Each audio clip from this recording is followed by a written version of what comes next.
Hello, I'm Catherine Wall-Smith, and I would like to share the story of my piece in Quilt National 2021. This piece is number 7 in my Transfusion series that started years ago. Here is its story. The pieces in my Transfusion series work nicely as the series includes large, medium, and small pieces. It is a tribute to my father who died suddenly almost 40 years ago of a massive heart attack. Though his physical body is gone, his spirit has definitely passed on like a blood transfusion into his children, grandchildren, and great-grandchildren. On Friday, October 12, 1979, the phone rang. My father, Thomas Wall, had died suddenly as he bicycled on the side of the street to a store near the family home in Manchester, New Hampshire. At the age of 67 plus, he always seemed very fit to me. They said he was gone before he hit the ground, due to a heart attack. He was loved by all. Fast forward over 40 years, and as I pick through my fabric scraps, I am motivated to work with the color red.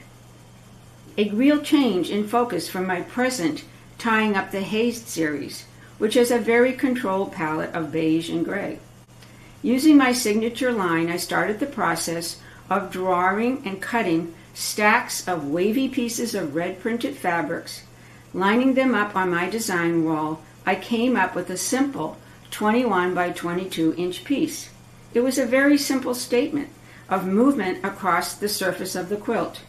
It reminded me of the blood transfusion, of blood moving from one body or body part to the next.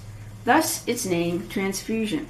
As I looked through Sakwa's call for entries one day, I noticed the affairs of the heart entry that was looking for pieces related to heart disease to be shown at a Go Red for Women luncheon in Massachusetts. I entered 2 pieces, Transfusion number 1 and Spring is Here, Love is in the Air.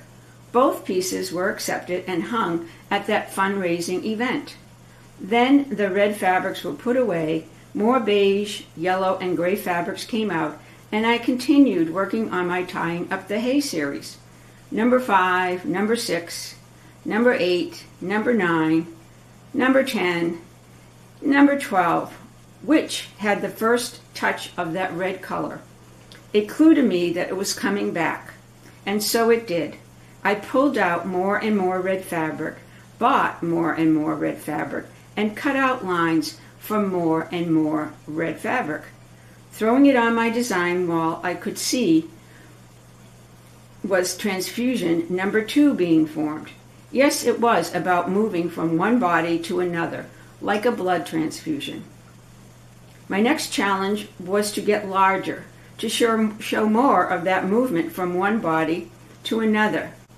Number 7, Transfusion in 2 parts, the piece in this show, was conceived and executed.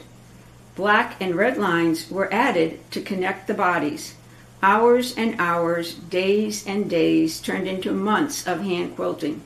This was the whole, but when I studied it, I saw the parts. I then started to create smaller 12 by 12 sections of the larger quilt that spoke to me. So more red fabric was cut and stitched into my new parts series. Behind me hang 2 of the larger parts from Transfusion number 7. Can you find them on my piece in Quilt National? I hope you are able to view the back of my piece. It tells the story of how I hand quilt my art. Enjoy the show.